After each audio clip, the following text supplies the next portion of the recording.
This old guy DIY video has to do with pulling this 1994 two-stroke Force by Mercury 40 horse outboard off of the back of this pontoon. So this boat has done a good job over the years apparently. The motor has served its life. The hot chick found a 4-stroke 2015 Honda 30 horse.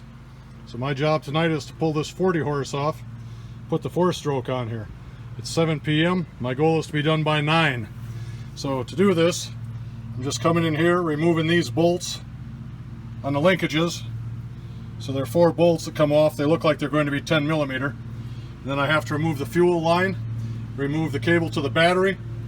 I loosen up this cable for the steering. And then I'm ready to remove these 4 big bolts that go through the transom. Pop this motor right off of there. So it makes for a good story. We'll see if I can do it as well as I can talk about it. I have 3 observations to share so far. First of all, I was wrong. It was not 10 millimeter. It takes a 3/8. Secondly, when you go to remove these things, take the top one out first, because then you can swing this thing out of the way and you can get to that bottom nut.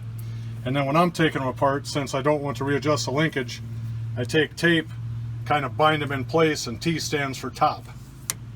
Every little bit helps.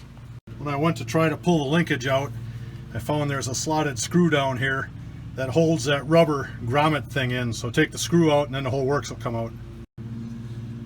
So to get the electrical harness, I came to this side and I took the 2 screws out that were holding these relays in place. Then you can see the big cable coming through here. So it comes up to this plug. I just unplugged it and now I can snake it through the front of the motor housing. The plug is out, and when I took this out, only 2 of these 4 wires were attached to stuff. These 2 right here, and these 2 were not attached to anything. So I don't know if it was a universal harness and this motor didn't need it or what the case was, but it ran fine with 2 of 4 attached. So now the only wire that's left is the battery cable. Then I take the nut off for the steering, zip out 4 bolts, and it's time to pull the motor. It's been 48 minutes. The motor is separated from the boat. So we're making good progress. Now it's time for me to go disconnect the controls at the driver's seat, pull the cables through.